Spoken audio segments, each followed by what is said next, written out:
नमस्कार एमपी अब तक आप देख रहे हैं और आपके साथ मैं हूं पुनीत मिश्रा। चलिए खबरों की करेंगे शुरुआत और बात उपचुनाव के रण की, जिसमें राजनीतिक पार्टियों की जंग दिन ब दिन तेज होती जा रही है। सीएम शिवराज सिंह चौहान का तूफानी प्रचार जारी है। उन्होंने आज खंडवा लोकसभा के लिए हो रहे उपचुनाव में प्रचार किया। उन्होंने कई जगहों पर ताबड़तोड़ रैलियां और सभाएं भी की। छैगांव माखन में मुख्यमंत्री ने कमलनाथ और कांग्रेस दोनों पर हमला बोला और कहा कि 15 महीने की सरकार में कांग्रेस ने तो गरीबों के लिए चलाई जा रही कई योजनाओं को बंद कर दिया था, जिसे बीजेपी की सरकार ने फिर से शुरू किया है। इसके पहले उन्होंने पंधाना में हुंकार भरी और अरुण यादव की महंगाई को लेकर दिए गए बयान पर भी निशाना साधा।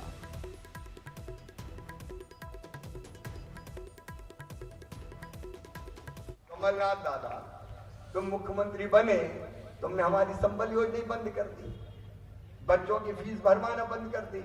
अब मेरे बच्चों ने तुम्हारा क्या बिगाड़ा था कमलनाथ जी, बता दो। आज एक बहन लेके आई कि तुमने तो कहा था मामा जी फीस नहीं भरा रही, हमने योजना बनाई, उन्हें बंद कर दी। और मैं अपनी इस बहन से कह रहा हूं, वो योजना मैंने फिर चालू कर दी है। भांजे भांजियो, घबराना मत रे। कमलनाथ दादा, क्यों तुमने मेरी गरीब बहनों के मुंह से लड़ुआ छीन लिया?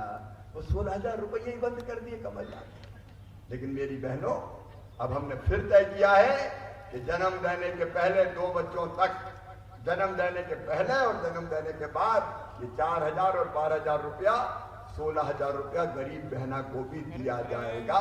उनने लड्डू छीन लिया, हम फिर से अपनी बहन के लिए ले आए। इस पे बात करो दादा कमलनाथ, डुकरा डुकरिया पे काय की बात कर रही है तो बताओ। ये कांग्रेस विकृत हो गई है, कांग्रेस के पास कुछ बचा मचा है नहीं। वहां राहुल भैया, यहाँ कमलनाथ दादा, यहाँ तो जो कुछ है कमलनाथ ही है।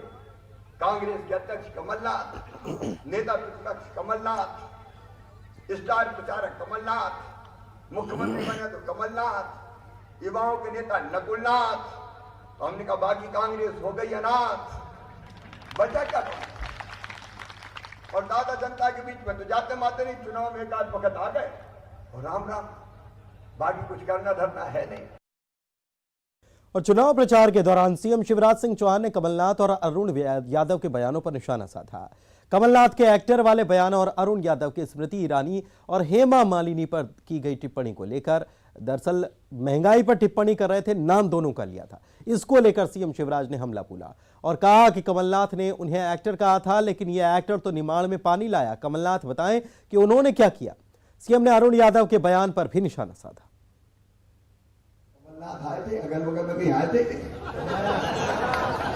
कह रहे थे मुख्यमंत्री डायरेक्टर है। ने क्या कहा था मुझे? एक्टर।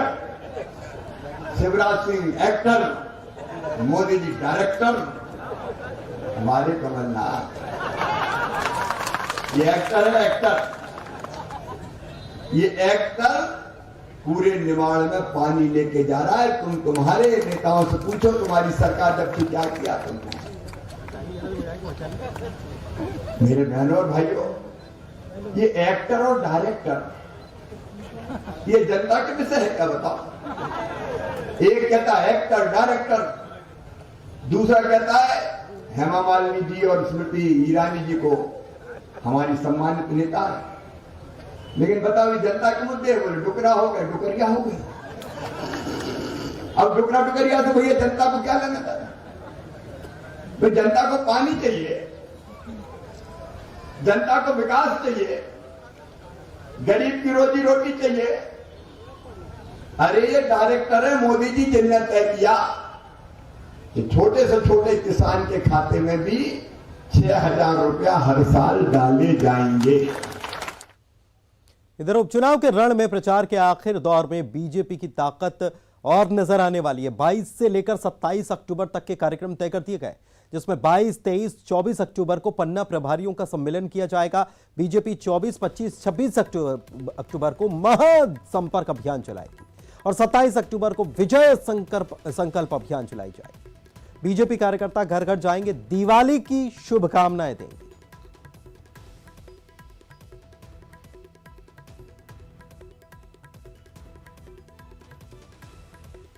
इधर ज्योतिरादित्य सिंधिया की तस्वीर नहीं दिखाने पर इमरती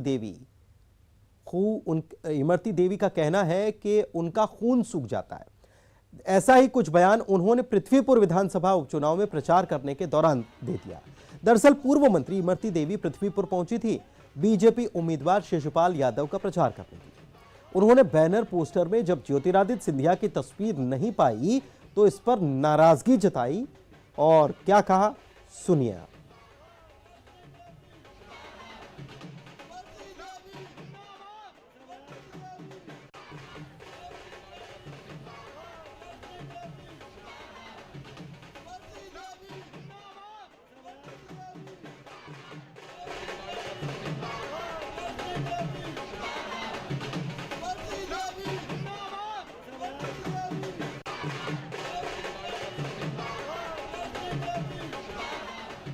इधर बीजेपी महिला मोर्चा ने कांग्रेस नेता अरुण यादव की चुनाव आयोग में शिकायत कर दी है।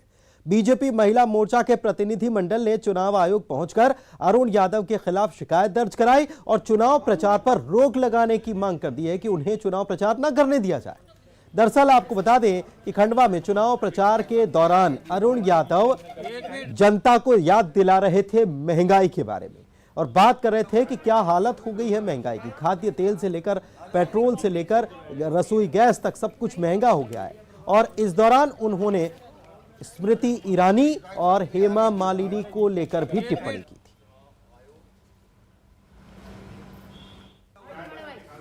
कांग्रेस के एक वरिष्ठ नेता जो कि स्टार प्रचारक भी है, अभी उन्होंने खंडवा लोकसभा उपचुनाव में महिलाओं के ऊपर जो बयान दिया है, महिलाओं के बारे में जो कहा, सबसे पहले तो हमारी महिला मोर्चा मातृशक्ति घोर निंदा करती है और इसमें आपत्ति दर्ज कराती है। इसी संदर्भ में आज हमने यहाँ पे निर्वाचन आयोग में शिकायत की है कि उनके ऊपर कठोर से कठोर कार्रवाई हो और हमने मांग की है कि उनका क्षेत्र में जाना निष्कासित हो।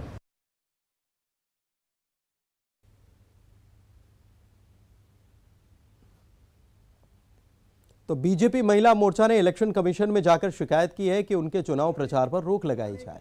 आपको बता दें कि महंगाई को लेकर अरुण यादव ने कहा था कि हमारे वक्त में कहा जाता था कि महंगाई डायन है, लेकिन अब जो है वो परिस्थितियां दूसरी हो गई हैं और भी उन्होंने बहुत कुछ कहा।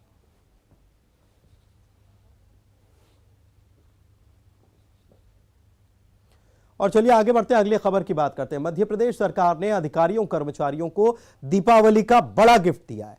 सरकार ने उनका महंगाई भत्ता बढ़ाकर 8% से बढ़ाकर 8% बढ़ाते हुए 20% कर दिया है। यह महंगाई भत्ता अक्टूबर के वेतन में जोड़ा जाएगा और नवंबर में से दिया जाएगा। इस तरह प्रदेश के अधिकारियों और कर्मचारियों को मिलने वाला महंगाई भत्ता 12% से बढ़कर 20% हो गया। गौरतलब है कि कोरोना ने राज्य की वित्तीय स्थिति पर सीधा असर डाला था। इसकी वजह से वित्तीय स्थिति बुरी तरह से प्रभावित हुई थी और शासकीय अधिकारियों कर्मचारियों को जुलाई 2020 और जनवरी 2021 में मिलने वाली वेतन वृद्धि रोकी गई थी। राज्य सरकार ने अब यह फैसला लिया है कि इस बढ़ोतरी का 50% नवंबर में भुगतान किया जाएगा, जबकि 50% अगले साल मार्च में फरवरी के वेतन से दिया जाएगा।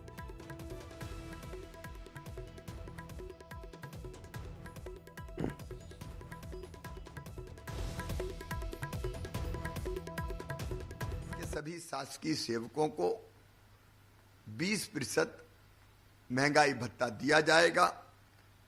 सभी शासकीय सेवकों को ये बढ़ा हुआ महंगाई भत्ता नवंबर 2021 में भुगतान होने वाले अक्टूबर 2021 के वेतन से जुड़कर मिलेगा।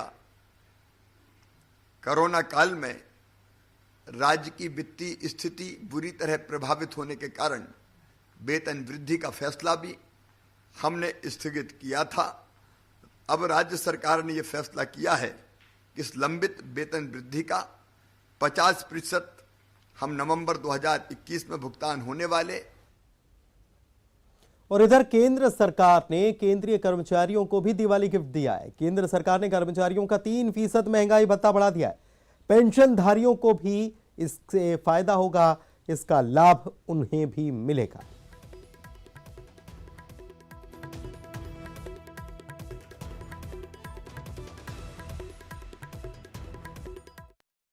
भारत ने कोरोना वैक्सीनेशन के मामले में स्वर्णिम इतिहास रच दिया है और कोरोना के खिलाफ जारी युद्ध में एक नया कीर्तिमान गढ़ा है।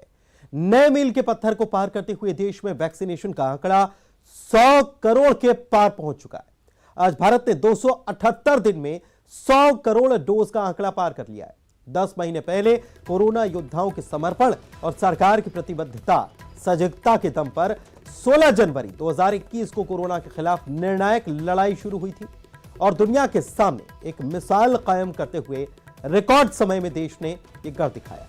कोविड-19 वैक्सीनेशन का आंकड़ा 100 करोड़ के पार पहुंचने पर प्रधानमंत्री ने बधाई दी और अपने ट्वीट में लिखा कि हमारे डॉक्टर्स, नर्सों और उन सभी को धन्यवाद जिन्होंने इस उपलब्धि को हासिल करने के लिए काम किया।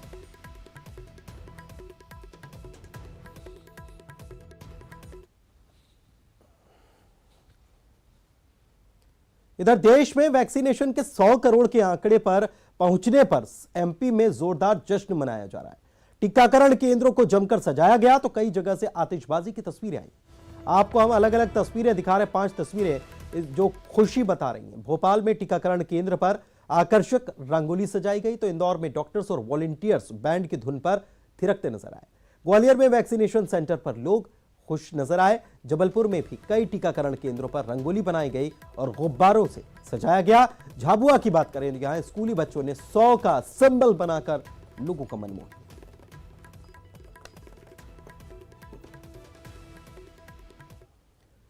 कोरोना के खिलाफ चल रही लड़ाई में टीका लगाने का आंकड़ा 100 करोड़ के पार पहुंचने पर सीएम ने प्रधानमंत्री को बधाई दी और मध्य प्रदेश के स्वास्थ्य कर्मचारियों को धन्यवाद देते हुए कहा कि आपके सहयोग से ये मुकाम हासिल हो सका। कोविड वैक्सीन के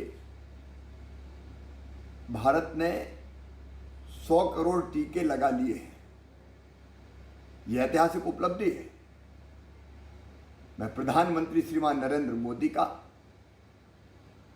जनता की जिंदगी बचाने के इस अभियान के लिए हार्दिक अभिनंदन करता हूं। आंकड़ा पहुंचने पर केंद्रीय नागरिक उड्डयन मंत्री ज्योतिरादित्य सिंधिया ने इसे देश के लिए बड़ी उपलब्धि बताया कि कोरोना की जंग के विरुद्ध भारत देश का नहीं केवल लेकिन विश्व का नेतृत्व करने की क्षमता रखता है। आज के इस ऐतिहासिक दिवस पर हम सब प्रधानमंत्री जी के नेतृत्व के लिए धन्यवाद अर्पित करते हैं। भारत ने नया इतिहास इस देश के अंदर, दुनिया के अंदर बनाया है। ये माननीय प्रधानमंत्री नरेंद्र मोदी जी की दृढ़ इच्छा शक्ति के कारण आज भारत 100 करोड़ वैक्सीनेशन का लक्ष्य पूरा करके हमने जो इतिहास बनाया है, मैं माननीय प्रधानमंत्री जी को बहुत बहुत धन्यवाद देता हूं। और वक्त एक छोटे से ब्रेक का हो चला है। जल्द हाजिर होंगे कुछ और खबरों को लेकर। बने रहिए।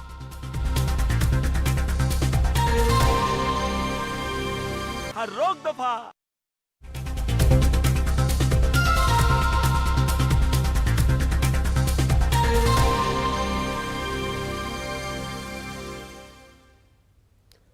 ब्रेक के बाद आपका स्वागत है। एमपी अब तक आप देख रहे हैं भिंड से खबर, जहां पर बेबड़ी गांव में आज भारतीय वायुसेना का लड़ाकू विमान मिराज 2000 क्रैश हो गया।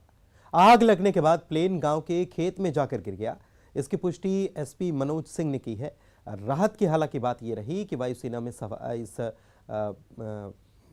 प्लेन में सवार पायलट, जो वायुसेना के पायलट हैं, वो पूरी तरह से सुरक्षित हैं। इस घटना की जानकारी मिलते ही पुलिस अधिकारी घटनास्थल के लिए रवाना हो गए हैं और प्लेन में आग लगने के कारण की जानकारी जुटाने में लगे हुए हैं।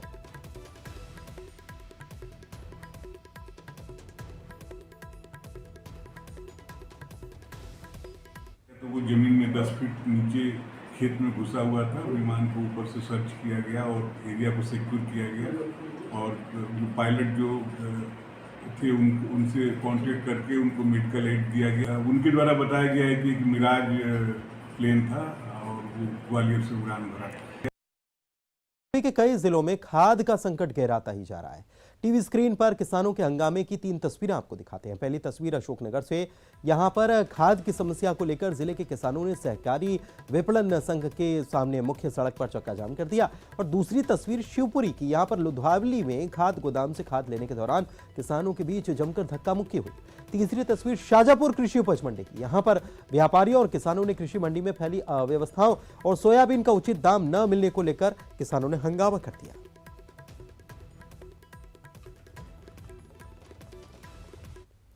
तेल के लिए मारामारी। कोलारस के ग्राम नेतवास में सरसों के तेल से भरा हुआ टैंकर पलट गया और टैंकर जैसे ही पलटा इसमें जो तेल भरा था वो बाहर निकलने लग गया और इस तेल को भरने के लिए ग्रामीणों का हुजूम उमड़ पड़ा।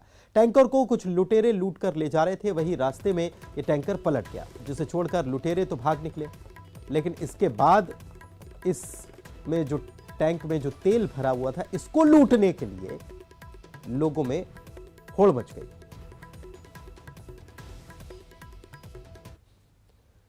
इधर बुरहानपुर जिला प्रशासन ने त्योहारों को देखते हुए मिलावटखोरी पर अभियान तेज कर दिया है और कलेक्टर के निर्देश पर फूड सेफ्टी विभाग ने शहर की दूध डेयरी पर छापेमार कार्रवाई की है। इस दौरान विभाग ने दूध, पनीर और मावे के सैंपल भी इकट्ठा किए हैं। इन सैंपल्स को उच्च स्तरीय जांच के लिए लैब भेजा जाएगा। फूड सेफ्टी विभाग की माने तो मिलावटखोरों के खिलाफ सरकार काफी सख्त है और अगर नमूने अमानक पाए गए तो निर्धारित जुर्माना तो होगा ही, मिलावटखोरों को सबक सिखाने के लिए उनके खिलाफ रासुका जैसी सख्त कार्रवाई भी हो सकती है।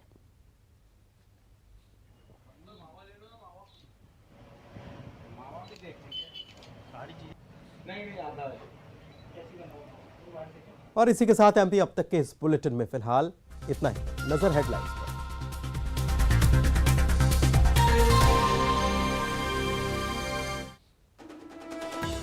कर्मचारियों को शिवराज सरकार का दिवाली गिफ्ट, 8% बढ़ा डीए तो केंद्रीय कर्मचारियों को भी मिला तोहफा। महंगाई भत्ते में 3% का इजाफा। न्यू इंडिया का नया कीर्तिमान, वैक्सीनेशन का आंकड़ा 100 करोड़ पार, देश में उत्सव, सीएम शिवराज सिंह चौहान ने दी बधाई। रिकॉर्ड वैक्सीनेशन पर एमपी बीजेपी का थैंक यू कैंपेन, 3 दिनों तक चलेगा अभियान, डॉक्टर पैरामेडिकल स्टाफ का होगा सम्मान। खंडवा में कमलनाथ पर सीएम शिवराज सिंह चौहान का प्रहार, एक्टर वाले बयान पर जवाब, कहा हम निमाड़ में लाए पानी गिनाए काम, कमलनाथ ने क्या किया।